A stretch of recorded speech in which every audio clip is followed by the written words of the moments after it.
What's up, everybody? My name's Trey. This is Denzel. Welcome to another episode of the podcast, another episode for the channel. In today's episode, we'll actually be talking about first round play-up matchups, and that's the Warriors versus the Rockets. One I'm pretty interested to get into because I'm a huge Steph Curry fan, and I love everything that the Rockets built. But before we get into this episode, if you are new to the channel, new to the pod, make sure you hit the subscribe button and the notification bell to get notified every time we post a video. And leave a comment in the comment section down below of who you think is going to win in this series, Rockets versus the Warriors. But Denzel, go ahead and start us off. How you felt about this one? Shocking.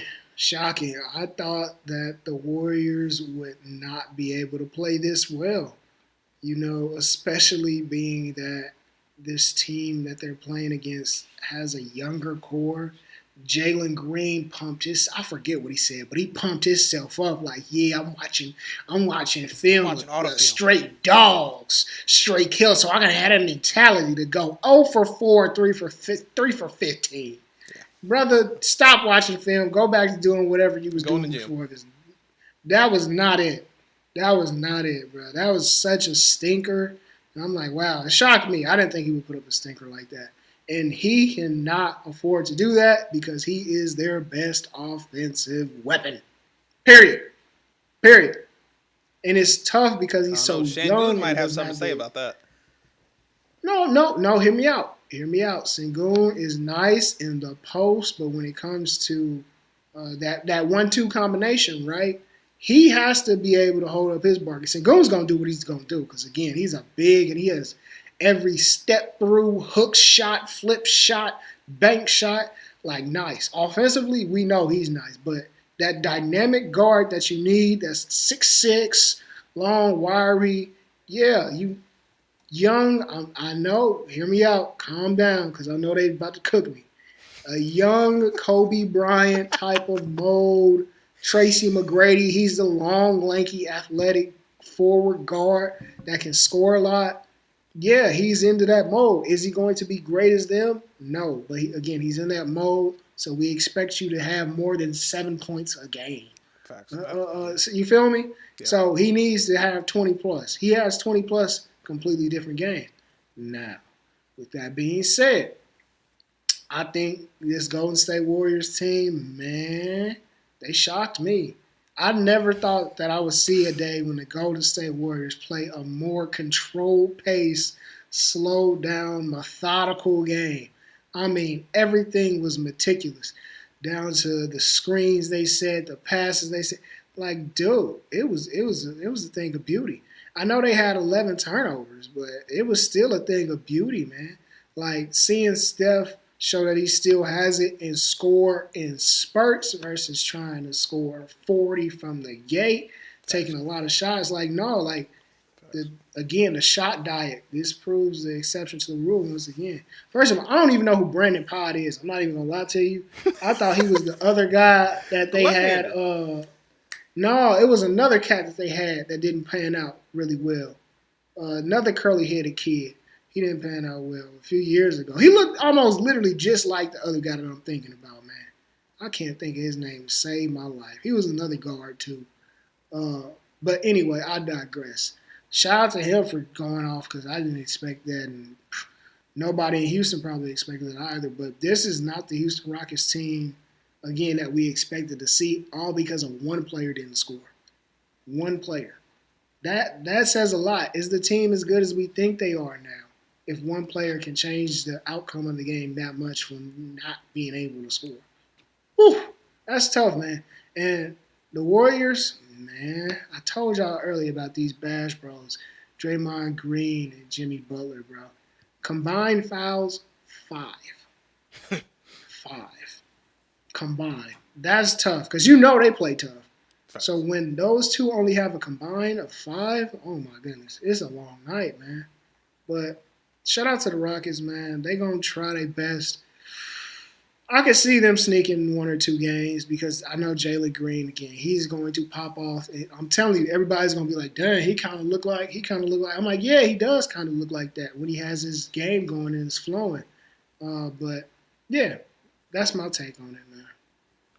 Well, you said you were surprised. This is exactly how I thought this game was going to go. I call the Warriors winning this series. I said it's going to be tough. Yeah. It's going to be like a tough fought 6-7 game series. Is exactly what I thought. I did not think the Rockets were going to be as consistent as they would need to be to put up points. Because sure, are they talented? Yes. I think every position they got some talent to them, but just my opinion, the regular season does not necessarily translate when it comes to the playoffs. And sometimes just being a younger team can get you some wins that you don't expect your team to get. Just because you're playing hard, you're healthier than these older aging teams, and I think that's exactly what the Rockets fell into. In terms of Thompson, people are now saying he's the most athletic player to ever play basketball in the NBA. Yeah, look, I didn't say it. Fox did. He plays in the NBA. So, look, okay, cool. Dylan Brooks, you're a bad guy. You're gonna hit some shots every now and then. We seen you do on the Olympics. Shangoon, they're saying you're a young Jokic. Okay, they're saying you can do everything. You just like the generic version. Fred VanVleet, veteran leader. And then you got a whole bunch of other 6'7" dudes that all play the 3 guard apparently. But I just don't think it translates when it comes to the playoffs. When the game slows down and we can actually game plan for your players, and we can look at, oh, everybody on the Rockets is a streaky volume shooter, which are two of the worst things that you can be in the league, it seems like. Like, sure, will Jalen Green probably go off next game and give you 40? Yeah, but he's going to shoot 40 shots next game. He's going to make sure he gets his, and the Warriors are going to be completely fine with him doing that. Now, on the other side, I didn't necessarily expect this from the Warriors.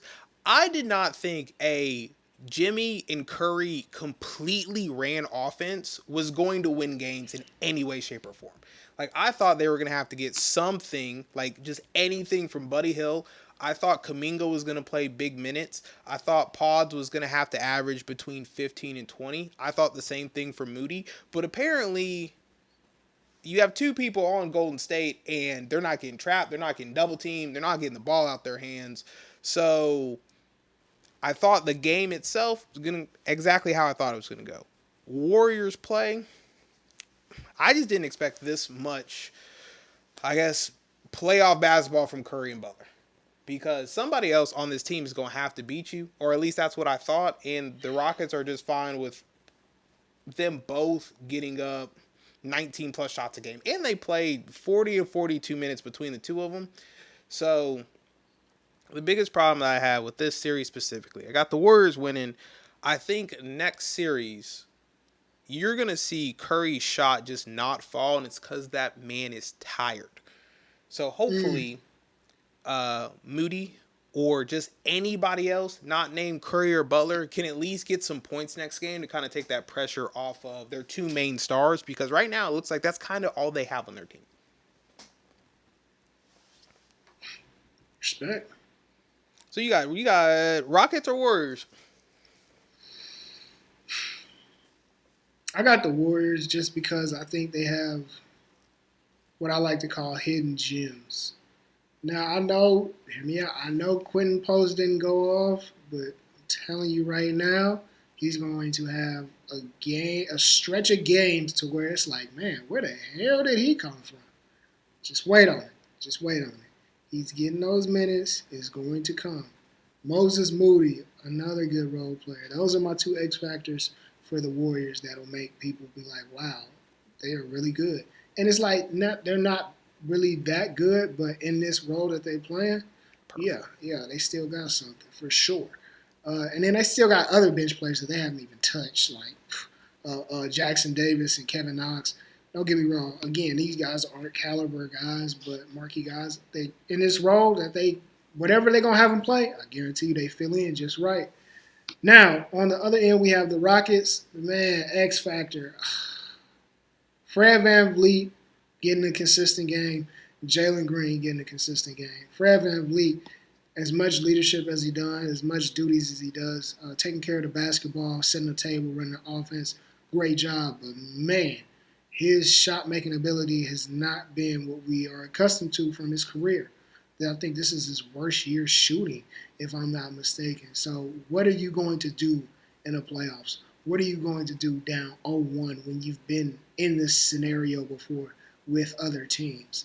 So yeah, this is his worst shooting year since he was, a rookie. So yeah, man, what are you going to do to bounce back with this veteran team? Same thing with Dylan Brooks, brother. I know you doing your thing, but you need to make sure that these younger guys are playing up to their part too. So it's about the veterans, those two veterans, Dylan Brooks, Fred VanVleet, helping out the younger guys on the Rockets. Those are my two X factors for the Rockets. If they can do that, they can win more than one game because I think they'll sneak one for sure. But more than one, man, I don't see it. This first round is looking ugly. So my X factors are going to be a little bit different. My X factors for very different reasons. So starting with the Rockets, Cam Whitmore, he had a really good season. Kind of, I thought asserted himself as kind of the sixth man on this team and is kind of fallen out of grace of that rotation. I think he might get some minutes as just somebody that's going to give them a spark off the bench and kind of get buckets and get that momentum back on their side. Other than that, I think it's every big man for the Rockets because the Rockets are dominating when it comes to just rebounding from the Warriors, and somehow that is not equating to second chance points. So if I'm the Rockets coach organization, I'm like, hey, Van Vleet, Green, basically all my guards, we need you to get shots up. Like, yes, I know you shot 19 times, Fred Van Vleet. Can we get it up to 25? If you're not shooting, we're getting the offensive rebound. So I want more shots going up. I want to play at a quicker pace because lack of a better, words, the Warriors are small when it comes to just their center position and just rebounding the overall basketball. And I think like I said, two X factors, Cam Whitmore, can you get in and give us a spark? And every big on the Rockets because they're going to dominate on the boards, and that leads to second chance points. When it comes to the Warriors, I think Kuminga gets some minutes this next game. And he always gets pushed out the rotation. He did last year in the playoffs. He has during the regular season, especially now that Jimmy's kind of playing the exact same role that you want him to play. And Jimmy's going to obviously play bigger minutes, but I think there is still a place for Kuminga to come off the bench, guard your best player, and give you a couple highlight dunks. And outside of that, I need Buddy Hield to give me something offensively, or I don't feel like he can play in these playoffs. Giving you 2 points and shooting a terrible percentage from the field when your only role is to basically be a splash, bro, and that's to make shots. And if you're not doing that, I need to switch you out for a different player. So Buddy Hield and Kuminga, my two X factors for the Golden State Warriors. Any hot takes? No hot takes from me on this series, unfortunately. So hot take will always be saying Warriors are winning this. I don't think it's a hot take. I think they're favorite. They were favored in both the first game and they're favored on the second game. So Vegas says it. I'm gonna say it. Warriors in 6, maybe 7 if somebody on the Rockets can hit a shot. But just like that, another episode in the books. Really appreciate y'all stopping by the podcast, stopping by the channel. If you are new to the channel or the pod, make sure you hit the subscribe button and notification bell to get notified every time we post a video. And leave a comment in the comment section down below of how you feel about our X Factors. Are we way off? Do we know what we're talking about? Should we buy, I don't know, the Mystics WNBA team? Because I heard it's only like $20. But just like that, we will see you in the next one. Peace.